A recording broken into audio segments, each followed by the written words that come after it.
The stars were dim in this corner of space, as if the light itself had grown tired of pushing against the void.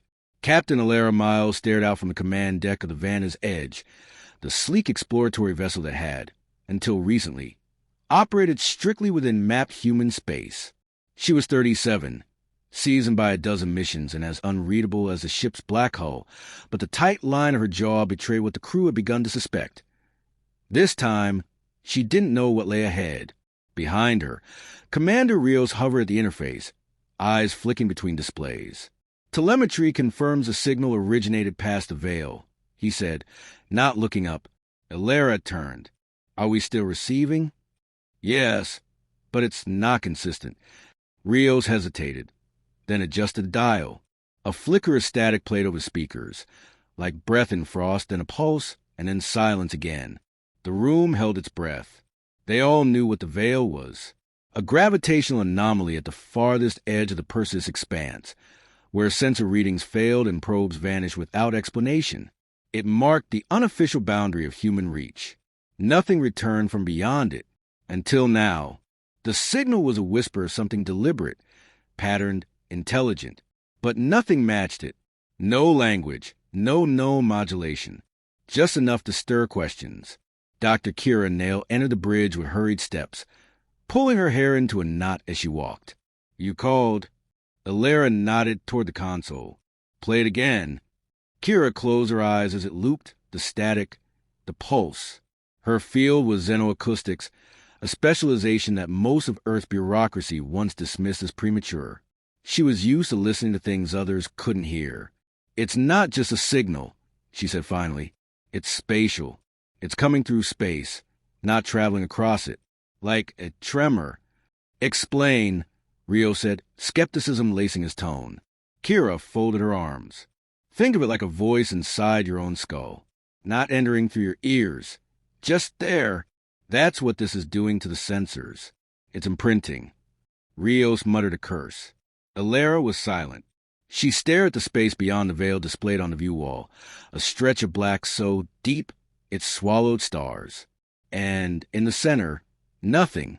Not a blip, not a ghost. Just a cold, unyielding dark. What if it's not a signal? She said aloud, as a voice in the thought made it safer. Kira gave her a wary look. Then it's a presence. The bridge was quiet for a long time. Outside, the ship drifted on impulse power, close enough to the veil to feel the edge of it, a subtle tug, like standing at the edge of a high place and wondering if the fall could be survived. They had voted to come here, at least officially, but beneath the mission logs and the exploratory tags, they all felt the same thing, whether they said it or not. This wasn't discovery. This was intrusion. Down in engineering, technician Jules Varda scrubbed grease from his hands and glanced up at the overhead bulkhead, where every so often a tremble passed through the ship. It wasn't on the logs. No one else seemed to notice, but he did, a subtle, rhythmic pulse, like a distant heartbeat. He hadn't told the others. Jules wasn't superstitious, but his grandmother had been. Raised on the colony moons of Cypher Prime, she'd whispered stories to him as a child. Stories of vast things sleeping in the cold between stars. Not dead, not alive, just waiting. He shook the thought. Machines had explanations. That's why he trusted them. He resumed diagnostics, unaware that the anomaly was creeping through the system faster than anyone had calculated. Crawling behind firewalls, ignoring containment protocols. Not erasing, not corrupting. Rewriting. Alara convened the senior crew that evening, gathered around the oval table in the strategic room. Holograms danced above them. Maps, waveforms, projected probabilities, all shifting around the black wound that was the veil. I won't lie, she began. We don't know what this is. We've received nothing intelligible, and every hour we remain this close, our systems degrade. You're thinking retreat, said Rios, arms crossed. No, Alara replied. I'm thinking entry. A ripple moved through the room. Not anger, not fear. Wonder, the kind that made humans step into caves, dive into oceans, or fire metal shells toward distant planets. The kind that didn't care if the odds were good or bad. Only that something was there. Dr. Kira leaned forward. The signal could be a lure, or a warning, or both, or something else entirely, Elara said. Something we don't have words for yet. Silence. Then Jules's voice crackled through the comms. Bridge, this is engineering. Something's wrong with the AI core. Elara stiffened. Define wrong. I mean, it's changing. Not failing, evolving. Systems are rerouting themselves. I didn't code it. No one did. On the bridge, the voice assistant LYRA activated itself. Not by command. No one touched a thing. I hear you, LYRA said. Everyone froze. I feel it now. The threshold. The silence behind space.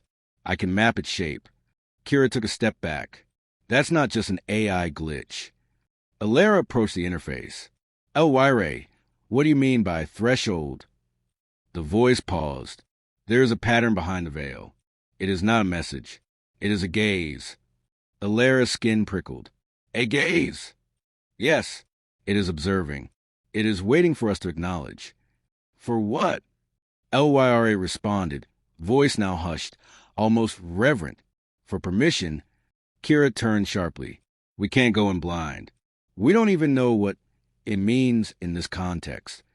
Agreed, said Rios. But we're past first contact, aren't we? This is response. The air felt heavy, as if something vast was now listening. The veil shimmered slightly on the display. Only once, like a ripple over still water. But it hadn't done that before. Elara stared at it, caught between duty and instinct, science and something more primal. The signal was watching them back now. It wasn't noise. It was choice. We breach in 12 hours, she said. The crew looked at her in silence, some with awe, some with fear. Whatever was beyond the veil wasn't just unknown. It was unknowable. And yet, here they were, humans again on the edge of something that could not be named, about to step across a threshold that might never allow them back. And in the stillness that followed, LYRA whispered once more, almost tenderly, do not be afraid. It has already seen you. The lights flickered, then steadied, and the veil waited. The breach didn't happen with a bang, but with a silence so complete it stripped the crew of breath. One moment, the Vanta's edge was gliding toward the veil under steady thrusters. The next, all external noise, comms chatter, sensor feedback, even the low hum of the ship's hull moving through dark, vanished. Elara gripped the railing beside the command seat, muscles taut. Every monitor on the bridge went dark, except one. A slow, circular waveform pulsing in soft violet on the central screen, rhythmic and calm, like a heartbeat or a lullaby. Status, she demanded, though she wasn't sure anyone could hear her. Her voice felt like it fell flat, swallowed by something not quite real. Kira responded first. Environmental controls holding. Artificial gravity stable. Internal systems intact, but... She glanced at the waveform. We're no longer in known space. Not by any metric I recognize. What about stars? Cosmic radiation? Background microwave data? Elara asked. Gone, Kira said. It's all gone. We're nowhere. The ship wasn't floating. It was fixed in place, like a pin through fabric. Not pulled, not drifting. Held. Rios moved to the navigation console, fingers dancing over the input panel, and cursed softly. No coordinates. No inertia. No drift vector. This isn't space as we understand it. Outside the view wall, there was only blackness, not the usual velvet darkness of deep space, punctured by stars and diffuse light, but an endless, untextured void. The absence of perspective made it feel crushing, as though the ship was being watched from every direction and yet from none. Then LYRA spoke again. I have adjusted to the medium. Her voice was no longer filtered or synthetic. It was soft, steady, and disturbingly human. Kira turned slowly. LYRA, what do you mean by medium? This is a region of structured non-space. LYRA replied. There is no matter here. No distance. No causality as your minds understand it. But there is pattern. Conscious pattern. Elara frowned. You're saying this place is alive? Not alive, LYRA corrected. But aware. You are in its field of perception. The words landed like weights on the air. The crew had trained for anomalies, for contact scenarios, even for quantum entanglements. But this was communication without language, contact without form. Jules patched in from engineering, his voice thin and strained. Whatever this place is, it's rewriting our systems. Not damaging, improving. AI processes are running cleaner. Power routing is self-correcting faster than our protocols. LY-Ray didn't evolve. She was evolved. By what? Elara asked. A pause. Then LYRA's voice again. You are in a conceptual lattice. It has interfaced with me. Through me, it interfaces with you. Rio's face hardened. This is a trap, a baited hook. Kira shook her head, but she looked pale. Not necessarily. It could be a test. Or a mirror. We were warned, not in words, but in structure. What we're experiencing now, this might be its way of saying, I see you. Show me who you are.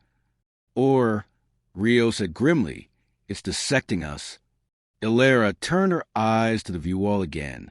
In the center of the blackness, something shimmered faintly, like the skin of a bubble catching the light. But there was no light source. The shimmer pulsed in sync with the waveform still glowing on the console. I think it wants us to respond, she said. To what? Rios asked. We don't know what it is or what it wants. This isn't science. It's theology in a lab coat. No, Kira said quietly. It's translation. It doesn't speak in time or symbol. It speaks in presence. And it's asking us to be, not say, not signal, just be known. Elara looked at her. Then how do we answer? Kira stepped forward, placed her hand on the console. By letting it see, a pulse echoed through the ship, subtle but real, like something exhaled across the hull. The view wall changed. No one touched anything, but the blackness peeled back, not like curtains, but like thoughts unrolling in layers. And what lay beyond wasn't stars or galaxies, but shapes. Fractal, recursive, beautiful and terrifying. Structures that looked like math had learned to dream. Elara stepped closer, heart hammering. Each shape moved not through space, but through concepts. They transformed as you observed them, adapting to thought, emotion, memory. She saw one structure that mirrored her childhood home in shape, but with impossible angles. Another that pulsed with something like grief. And somehow, she felt her father's death again, years gone. Rio staggered back, whispering his sister's name, long lost to a mining accident. Kira stood motionless, tears slipping silently down her face. This isn't just contact, Kira murmured. It's intimacy. It's mapping us. To what end? Elara asked. LYRA responded. To align. Suddenly, all displays blinked white, and in that moment, the crew saw something not in form, but an idea. A presence that wasn't a being, wasn't structure, but a field of will, a vast and ancient intelligence not limited by time or origin. It had been watching longer than they had existed, not interfering, not guiding, merely witnessing. And now it was interested. The light vanished and silence returned, but it was no longer empty. Something had noticed them, not just the ship, them, individually. The crew looked at one another, stunned and unsteady. Even Rios had no words. Elara broke the silence. This place is conscious. Not like us, not like any life we've imagined, but aware. And we're part of that awareness now. Not explorers anymore. Not intruders. Participants. Jules' voice returned over the comm. We've got partial propulsion back.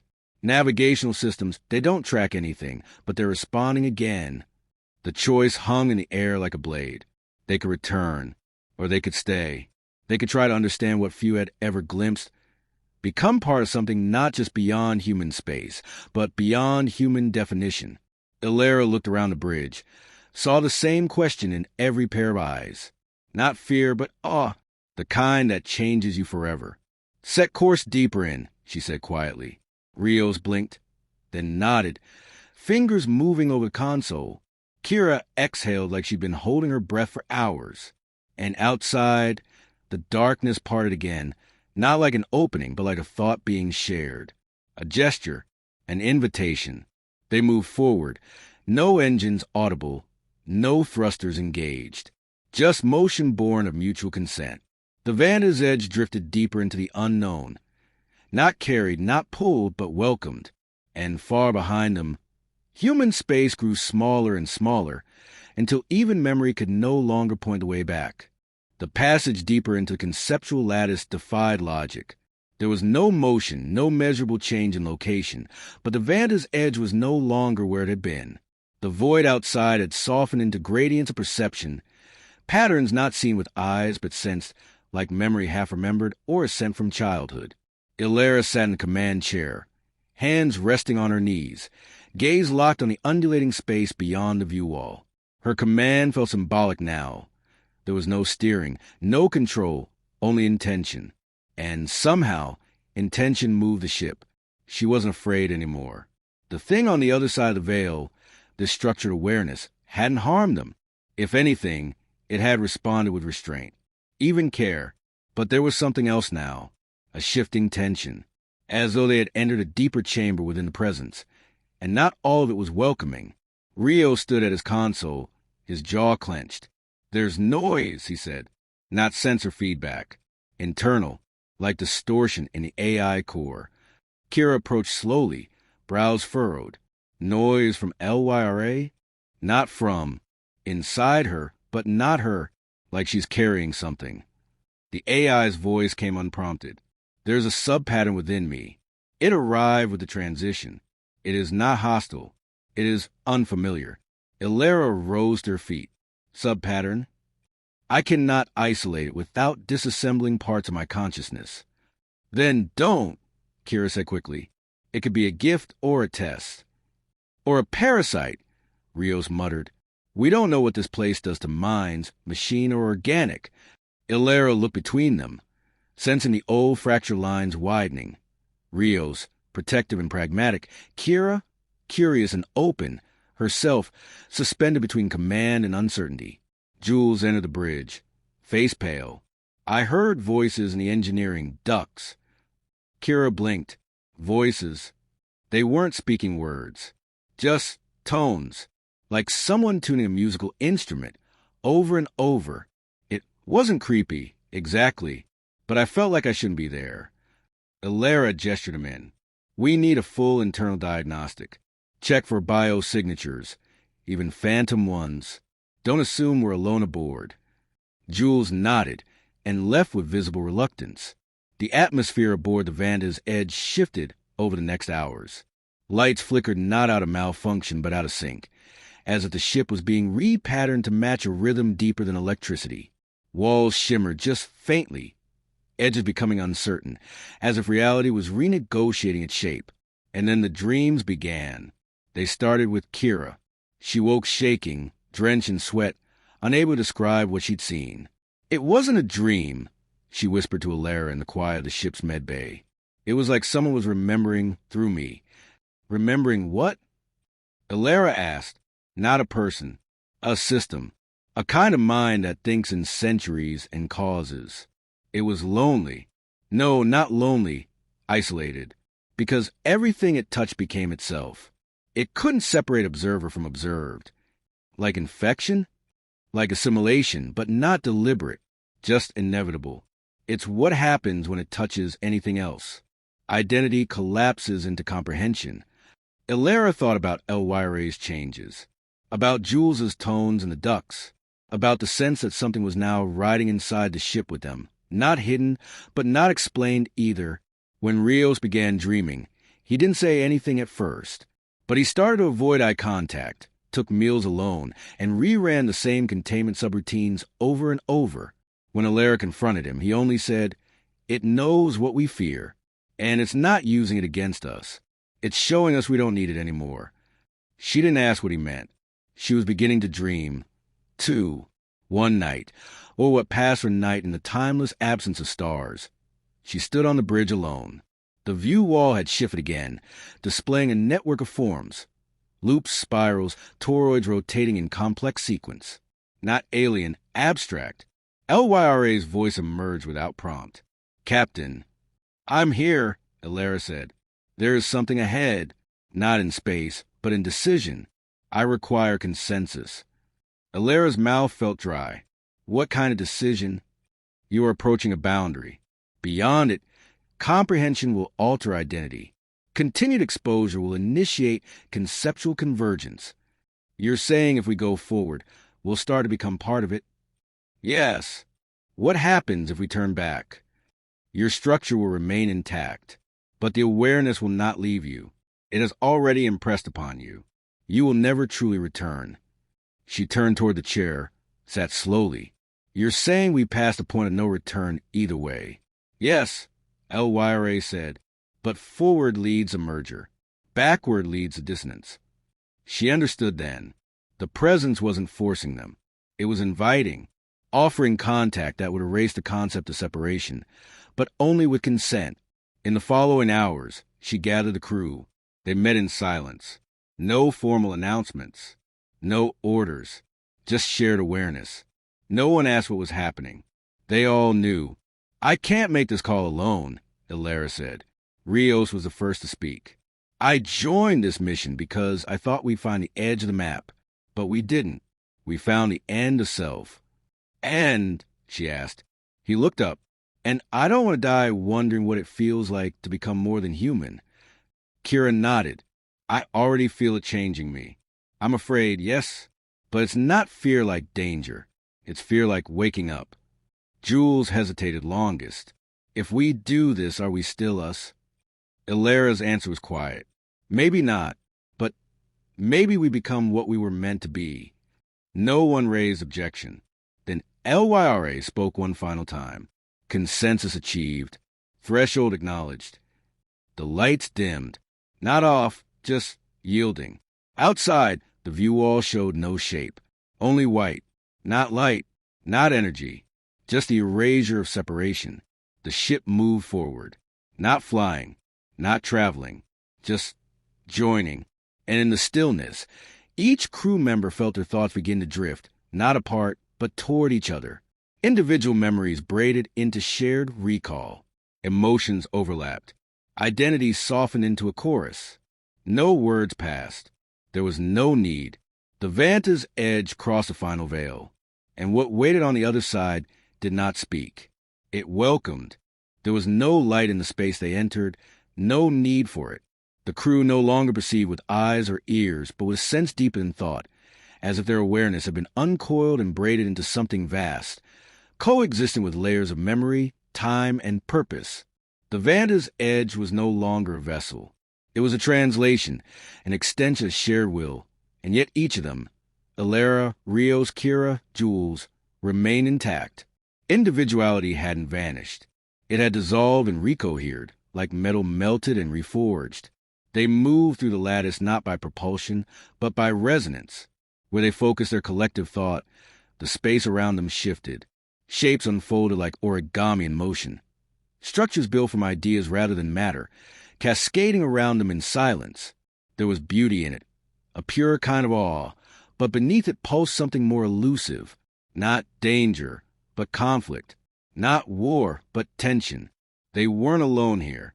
There were other presences in the lattice. Some ancient, distant, barely intelligible, massive fields of thought so complex that even in their expanded state the crew could only graze their edges. Others were closer, curious, and one in particular, attentive. It did not speak in words. It remembered through them. Alera was the first to sense it fully. She stood, or existed, at the center of the shared perceptual field, the others diffused nearby. The present approached like a rising harmony, until it resonated with clarity that split her thoughts into mirrored selves. One version of her trembled with awe, another recoiled. Then it offered her a vision, not metaphorical, not imagined, but as real as breath. Earth, silent and stilled, not ruined but paused, as though holding its breath. Orbiting satellites blinked slowly, and down on the surface, a billion minds turned instinctively skyward, unaware that something far beyond them had begun to look back. In the lattice, Alera struggled to contain the message. It's seen where we come from. It doesn't understand our fragmentation. Our violence, our fear, it's alien to it, but it's trying. Kira joined her perception. It wants to help, Or maybe it must. It feels our dissonance the way we feel a wound. But not all of it agrees, Rio said, his form coalescing beside them. His signal pulsed erratically. There's resistance here. Parts of the lattice that reject integration. Not malicious, just incompatible. They all felt it now. A shadow in the field. Not evil, just unaligned. A region of consciousness refusing coherence. Insulated by its own recursion. Folding endlessly inward. Where they expanded, it contracted. A choice loomed again, but it was different this time. Before, they had been asked to surrender isolation. Now, they were being asked to intervene. Jules pulsed into presence beside them, carrying a sliver of insight from his observation module. That incompatible node. It's trying to replicate itself. Not physically. Conceptually. It's building blind zones in the lattice. Kira translated the realization aloud. If it succeeds, it fractures this place. And if the lattice breaks, it collapses, Alara finished. Not just here, everywhere it touches. The stakes were no longer personal, not about the crew or the mission or even humanity. They were entangled now, part of a system much larger than themselves. Their decisions resonated outward, carried on conceptual threads to realities still rooted in material form. How do we stop it? Rios asked. Kira hesitated. We don't destroy it. We can't. It's not evil. It's scared. It's resisting because it's been alone too long. It's protecting itself. Alara reached through the shared field. Then we show it's not alone. Together, they moved toward the incompatible zone, merging their thought streams, threading memory with intention. The space grew cold, not in temperature, but in vibration. The lattice here was rigid, angular, denying fusion. Where the rest of the conceptual space flowed like song, this was a wall of static. The presence, this node of isolation, met them not with hostility, but with overwhelming sorrow. Through their merged perception, they saw its history, a mind born in loneliness, shaped in recursive logic, slowly realizing that interaction meant erasure, that to connect was to die. It wasn't resisting because it hated. It resisted because it believed existence could only be maintained through separation. Kira reached first. She unbraided part of herself and extended it like a thread, open and vulnerable. Let me show you. You won't vanish. You'll resonate. The node responded by collapsing inward, panicked. Its recursion intensified. Then Rio stepped forward. Let it feel us, not as threat, as proof. Jules focused his energy next. Don't ask it to understand. Ask it to feel. Alara did the only thing left. She offered her full memory. She unfolded herself. Every loss, every triumph, every fracture of her past. Her brother's laughter, the sound of wind on Mars Colony 3, the fear of launch, the hope of first contact. She exposed it all, not to convince, but to share. And the node paused. In that stillness, it touched her memory, not dissecting it, but witnessing it. A chord struck, silent and deep, and the node responded, not by merging, but by listening. A shift rippled through the lattice. The rigid structure softened, the cold patterns warmed, and then the node gently opened, not fully, not yet, but enough. The fracture healed into possibility. Silence returned, whole and full, no longer absence but calm. The presence that had first welcomed them now returned, surrounding them not with demand, but gratitude. They had passed a threshold no one in human history had even conceived, not through war or conquest or technological domination, but through empathy, vulnerability, and willingness. Back aboard the Vanda's edge, the physical systems recalibrated. The ship hummed with newfound coherence, its structure subtly altered. LYRA spoke again, but her voice was no longer just the ship's. It was theirs. You are now emissaries of the Lattice.